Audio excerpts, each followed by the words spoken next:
Hey everybody, you're listening to Second Round Steals as we go through our 2015-2016 NBA team previews. Be sure to check out the rest of our previews, and don't forget to stay tuned with us for regular updates throughout the season. Alright, Charles. Yeah, what's going on? Now we're going to start and talk about the Boston Celtics. So last year they were 40-42, which was pretty surprising for them because they were potentially a tank team, but they were able to make the playoffs, and they lost in the first round to Cleveland with the infamous Kelly Olynyk, Kevin Love incident, and a bunch of other stuff that happened in that series. I mean, listen, that series was not even... They got blown out in terms of getting washed. You know, they lost 4-0, but they put up a good fight considering they were going against the Cavs. And like you said, they were supposed to be a tank team. Yeah. I mean, Isaiah Thomas and Brad Stevens, like that player coach, they were really surprising. I wasn't really expecting Isaiah Thomas to play so well, and for Brad Stevens to like make the leap in his second year of coaching to coach a pretty mediocre team to the playoffs. Oh yeah, no, he is an amazing coach. But people had questions about him, but he really turned that talent around in that Boston bench.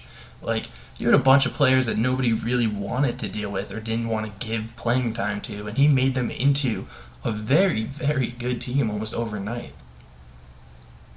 Right. So, would you want to talk about the big acquisitions and losses by this team? Sure. So, I mean, over the offseason, they picked up Amir Johnson on that second-year non-guaranteed contract. They took David Lee off the Golden State Warriors' hands. NBA champ David Lee. Yeah. Yeah. They drafted Terry Rozier, R.J. Hunter, and Jordan Mickey. Yep. They got Perry Jones also from the Thunder. One-hit wonder Perry Jones. Yeah. For losses, they let Bass get away. They let him slip away from them. He went over to the Lakers. Mm-hmm. They lost Phil Pressey. You know, the fan favorite, the god, Phil Pressey. Yep. And there's a big one that they lost, right, Charles? Yeah, I think it was. I have it in my notes as LOL, Gerald Wallace. Oh, my favorite. It's what a loss. For anyone listening, you got to look up the video. Gerald Wallace sounds like a didgeridoo. It shows Gerald Wallace's voice and how beautiful it is. Right. Well, I mean, all jokes aside, Gerald Wallace was a decent player even during his Boston time. And, you know, he didn't get minutes because this was a developing team. He didn't really have a place on it. He had that albatross contract to live up to, but he led them in steals. He led them in steals last year when he actually got consistent playing time. Yeah, I guess that's something. Yeah, you know, I don't know. He was definitely a step slower. He was awful on offense, but I think he still kind of helped shape some of those younger players that kind of model their game after him, you know. Jay Crowder. Yeah, for Jay sure. Crowder's like one of probably the better players on the Celtics. Like after he was traded from Dallas to Boston last year, he really showed that he's almost like a poor man's DeMar Carroll in the way he hustles, the way he defends, and he can stretch the floor as well. Yeah.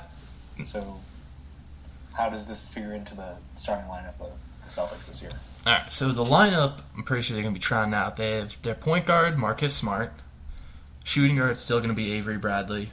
Small forward, that's a toss-up, right? Because Crowder has been playing really well, obviously, and he kind of earned that spot, but I think they're still going to go with Evan Turner. Yeah. You know, he doesn't do much, but... So you'd have Marcus Smart starting and not Isaiah Thomas? Yeah, you definitely you want Smart starting. Okay. Isaiah Thomas gives you that punch off the bench, and he's shown that he really does well in that role. Yeah. Power forward. This one I need to change. Now, I thought they were going to have Sullinger out there still. I thought they were still going to give him some run. Yeah. There's talks he might not even be in the rotation. Injuries or? No, just not going to get to play. It's interesting. He played a little bit of the 5 last year. Yeah, I mean, Zeller's definitely locking in that center spot for them, Tyler Zeller. And it's deserved. But I think the rumor is they're going to start David Lee at power forward. It's out of a respect thing, I guess. Yeah, and he's still a good scorer. He's still good. The Golden State Warriors didn't throw him out there in the finals. They might not have won. He really turned one of those games around. But I think pairing him with Zeller is a really smart idea. He has that defensive deficiency he's always had his career, so Zeller's going to help that out. But I'm really interested to find out more about why Sullinger's getting the short leash here on the rotation. Yeah. Obviously they also have Amir Johnson. Yeah, this is a really deep team. Yeah, it's actually kind of an issue. It's so deep. Yeah, they're big men. Like, they have 4 different weight big men. And that's not going to fly. You have to split the minutes between all those guys, whether it's Jonas Jerebko, David Lee, Kelly Olynyk, Zeller. You also have Jonas Jerebko. And if Sullinger gets to play, that's another reason why he might not, because they have so many players out there. They're pretty deep now. I mean, the one thing that they need Olynyk and they need Jerebko, I think, out there, because they don't have many floor-spacing big men. So for the modern NBA, they're kind of lacking in shooting, especially in their backcourt. So their front court needs to at least pick some of that up. Mm-hmm. I think drafting R.J. Hunter was a good sign for them, but I don't think he's going to be playing that much. No, especially behind Bradley, Thomas, Smart, and they could do the Marcus Smart, Isaiah Thomas backcourt. Yeah, another thing that I didn't understand, drafting of Terry Rozier. Yeah, exactly. He's pretty similar to most of their guards already. He's a good defensive player, but he's not much of a shooter. And just another undersized guard. I don't know. I'm not sure what they're thinking of doing with that. I don't think he's a bad pickup at all, but I don't know what's really gonna happen with him. Yeah, I think Hunter will probably have more of an impact than Rozier this year. Yeah. So, another thing, there's a potential, like I said before, that Crowder could start, just coming off his hustle season. Right. However, that is very reliant on if Smart makes those necessary offseason improvements that we saw in the Summer League. If those are there to stay, then I think Crowder can start. Otherwise, I think you really need Turner in that starting lineup, because Turner led them in assists. And he's almost like a point forward. Yeah, they're going to need that passing. They're going to need someone who distributes the ball. Smart didn't really do it that well last season. I really don't think Smart was that great last year. Last year he averaged 7 points, 3 assists, 3 rebounds, and he shot it at 37% overall. You're right. No, his offensive contributions weren't that great, but he defends like a pro already. Right. And that's kind of something they really need, especially if you're trying to go up against, the Kyrie Irvings and Seth Currys. Seth Curry's? Oh, wow. Steph Curry. Seth Curry, too. He is the dribble. Yeah, Seth Curry, he'll be on the Kings. He'll be good. He'll probably be replacing Rondo. Yeah. Don't you worry. Once Rondo headbutts George Karl, then we'll see some Seth Curry action out there. Looking forward to it. Yeah, no, but you have Steph, you have Kyrie, even lower players like Mike Conley on the tier. You need someone who can defend that. Right. And Marcus Smart provides that already. So, did you have any big stats to talk about? Kind of going with what I just said. Smart's PER is a real big deal, I think. They're a good team. They are. And there's a lot of talent on it, but there's no star. There's no standout. And if they're going to take that proverbial leap that people want them to, Smart needs to be leading the way. He's their one potential superstar on this roster. Right. And he needs to do it by improving those efficiency ratings in terms of shooting and distribution and everything. He needs to get his scoring numbers way up. He needs to get the passing numbers to a respectable level. And he has to keep, while he does that offensive improvement, he really needs to keep the same level of effort on defense if they're going to become one of the greats. Yeah, exactly. I think my stat kind of disagrees with you. I feel like Isaiah Thomas is going to be the big star for them. So my stat was 64.5%. So after the Celtics acquired Isaiah Thomas, they won 20 of the last 31 regular season games. And without Isaiah Thomas, they probably wouldn't have made the playoffs.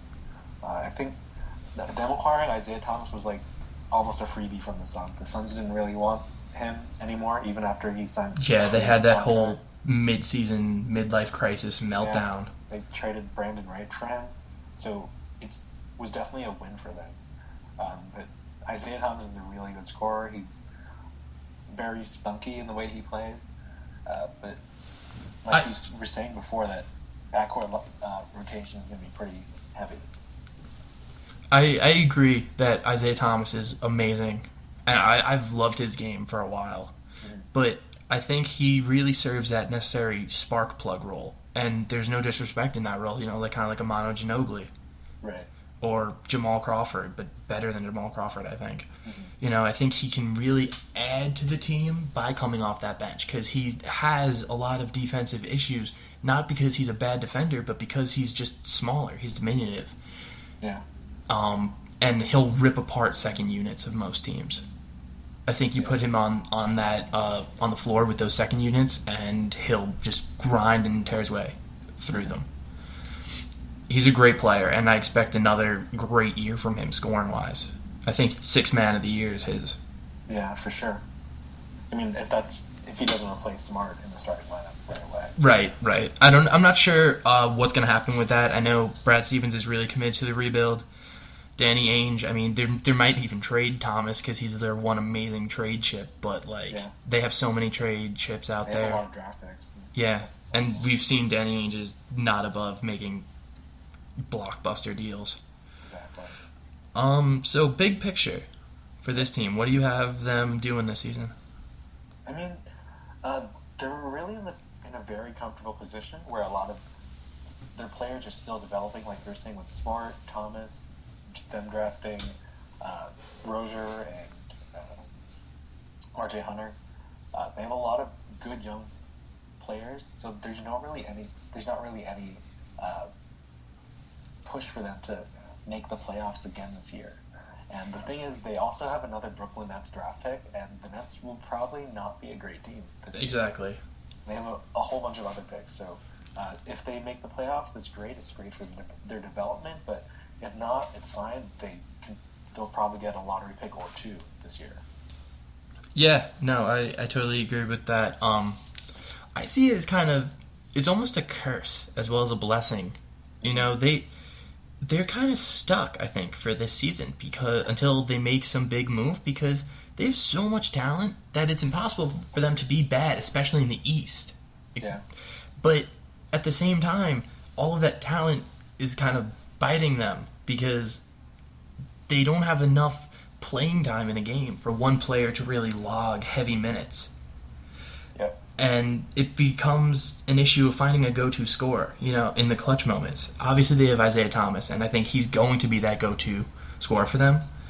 But I feel like moving forward, you need to kind of get one or two more players out there that can consistently be an option in the clutch. And that's going to be really tough when you have a bunch of rookies, sophomores, really young guys that aren't getting the necessary reps because there's so many other young, talented pieces around them. Yeah, I'm really thinking there could be a big blockbuster type trade with all the assets the Celtics have. But if they continue to develop, that's fine. But they have David Lee's expiring contract. I think he's expiring this year. Yeah, it is. Yeah, they have a bunch of tradable assets that are young, and they have draft picks as well. So they could pick up a star that's probably disgruntled. Also, I mean, look for next year. That front court logjam that they have is going to be going away because, like you said, they got Lee leaving. They might not re-sign him even if they don't get anything they like out of him. And also, they have him here. Not guaranteed. Exactly. They can just cut that if they don't want to play him anymore. Right. Okay, so I guess moving on then, what do you rank them for excitement and watchability? I have them as a 5.0. Mostly because Brad Stevens, the way he coached this team last year was almost remarkable in how he got a bunch of almost no-name or no star players to win, but there'll be a lot of growing pains. Like, Marcus Smart isn't exactly the most fun to watch. Avery Bradley kind of disappears at times, but I'll be watching for Isaiah Thomas and see if Kelly Olynyk continues ripping people's arms out. Yeah, I have them also at a 5. For very similar reasons. They're defensive. They're low 3-point shooting, low 3-point percentage, low field goal percentage, low scoring, and I feel like those types of teams, they're going to get really tiring. Not that they're going to be a bad team or that they're going to perform poorly. I just think it's going to get tough for them to, be exciting, to give you that flair because they're not going to be scoring really. They're going to win games through keeping other teams from scoring, especially with that lineup they're trotting out. Unless Smart or another player really kind of takes that Jimmy Butler type leap and becomes amazing. Do you only see it with Marcus Smart, or I really don't see any star potential out of any of the Celtics players. I see a lot of good starter potential for their guys, but none of them really stands out and speaks out to me and says like he's going to be a star. I don't know. I see it as Marcus Smart, and when I say star potential for Marcus Smart, I'm talking like a Mike Conley type star power, where he's going to become really good. He might not get recognized as an all-star or an first team, third team, whatever, but I think he's just going to be a very good player. That fringe all-star talent. Yeah. Sort of like Atlanta Hawks Josh Smith, Mike Conley again.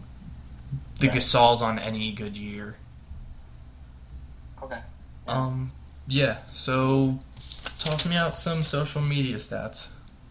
I mean, we were talking about Jared Sullinger earlier, so it's kind of sad to hear you say that he's not really in the lineup this year because he posted some pictures on Twitter and it looks like he lost a good amount of weight. He went from, I think, baby fat to looking pretty okay. So it's pretty interesting to me that he won't be in the lineup at all because he's a pretty interesting player to have.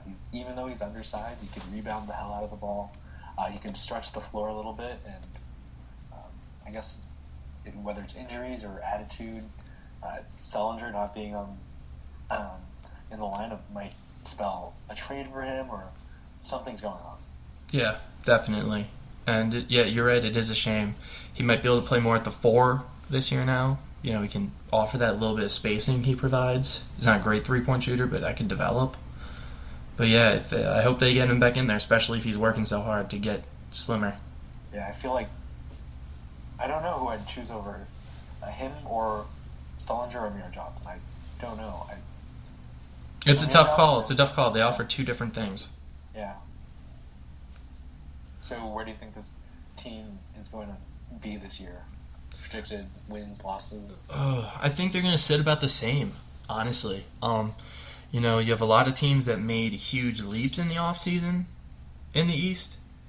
And then you have some teams that fell down a little bit, like the Hawks we were talking about. But just because of that imbalance, more teams hopping up than falling down in the East, I think the Celtics are going to find it hard to really be a top 5 seed. I think they're going to stick around that 6-7 seed again. Right. About maybe this time they'll probably post a positive record, maybe a 45-win team, if they get that necessary development or David Lee turns back the clock a little bit. Yeah. I have them as 40 wins as well. They can go either direction. They can either be worse or they can be better. Like you said, the East is a little bit better than last year, but there's obviously the injury thing, and there could be a major blockbuster trade with all the pieces they have that could send them into tank territory. Yeah. Or send them into the playoffs. Right. I guess we'll see. Okay. All right. Stop.